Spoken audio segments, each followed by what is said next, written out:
This is John the Witness on the Mind Blowers channel, bringing you hardcore Bible facts.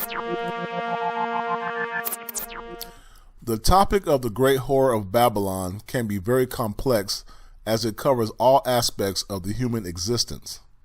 So I won't go into all of that right now for the sake of time. But what I do want to cover is the meaning of the symbolism in Revelation 17. This is important because at a fundamental level, a lot of Christians are kind of clueless about not only the symbols, but the hierarchy of the symbols.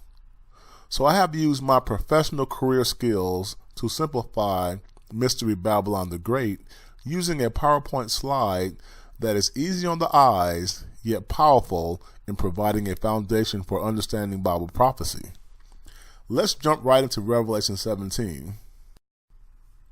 And there came one of the seven angels which had the seven vials, and talked with me, saying unto me, Come hither, I will show thee the judgment of the great whore that sits upon many waters, with whom the kings of the earth have committed fornication, and the inhabitants of the earth have been made drunk with the wine of her fornication. So he carried me away in the spirit into the wilderness, and I saw a woman sit upon a scarlet-colored beast, full of names of blasphemy, having 7 heads and 10 horns. And the woman was arrayed in purple and scarlet color, and decked with gold and precious stones and pearls, having a golden cup in her hand full of abominations and filthiness of her fornication. And upon her forehead was a name written, Mystery, Babylon the Great, the mother of harlots and abominations of the earth. And I saw the woman drunken with the blood of the saints, and with the blood of the martyrs of Jesus. And when I saw her, I wondered with a great admiration. The rest of the chapter goes on to describe how the 7 heads of the beast are basically 7 versions of kingdoms supporting the harlot, who in turn is supported by the beast over the centuries without the masses really knowing who she is. Hence the mystery. Keep in mind that the beast itself is its own kingdom, which is why it is called an 8th king that is part of the 7. In other words, it is a lesser known but powerful kingdom that supports 7 versions of the other kingdoms, who each take turn allowing the harlot to ride them secretly without the people below them knowing. Let's look at the PowerPoint slide I created to get a better idea of this important prophetic concept. As you can see from the graphic, Revelation 17 gives us an important context for understanding why the harlot is a mystery.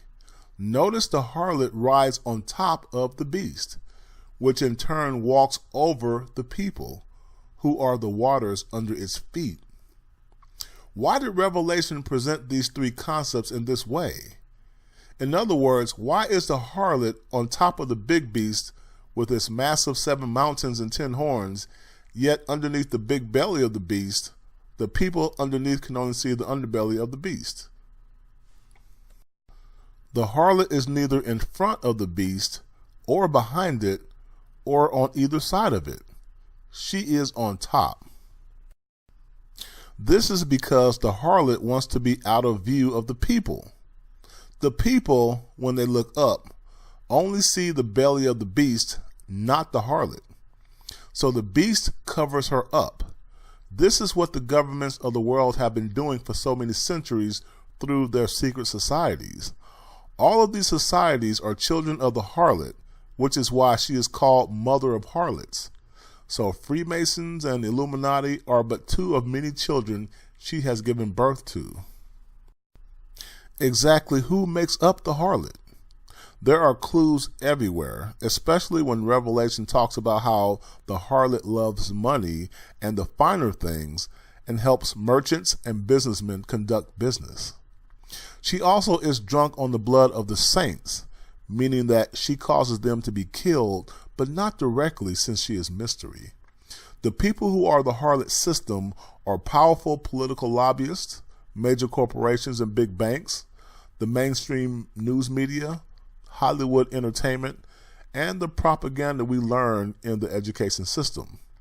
These entities use their money and influence to sidestep the laws of every nation as if they are above the law, yet make sure the masses are enslaved to those same laws as a way to control them from on high.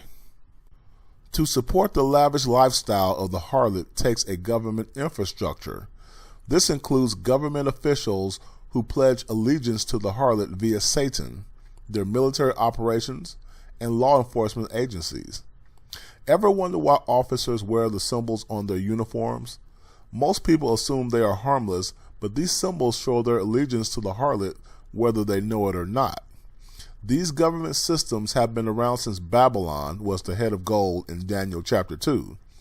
They have evolved over 7 versions from Babylon until today, hence the 7 heads of the harlot that she sits on.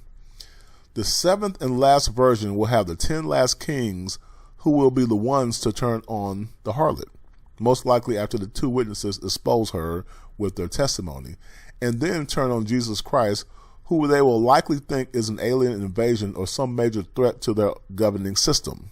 Keep this in mind.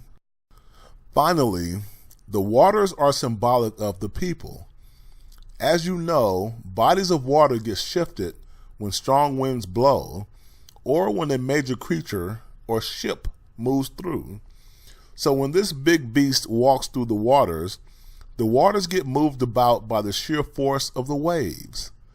The harlot steers the beast in the direction it goes and controls its speed, which means she can cause the people to get stirred up by the big waves at will.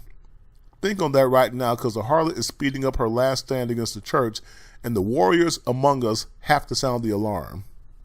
I'm John the Witness. Stay strong in the faith of Jesus Christ. Amen.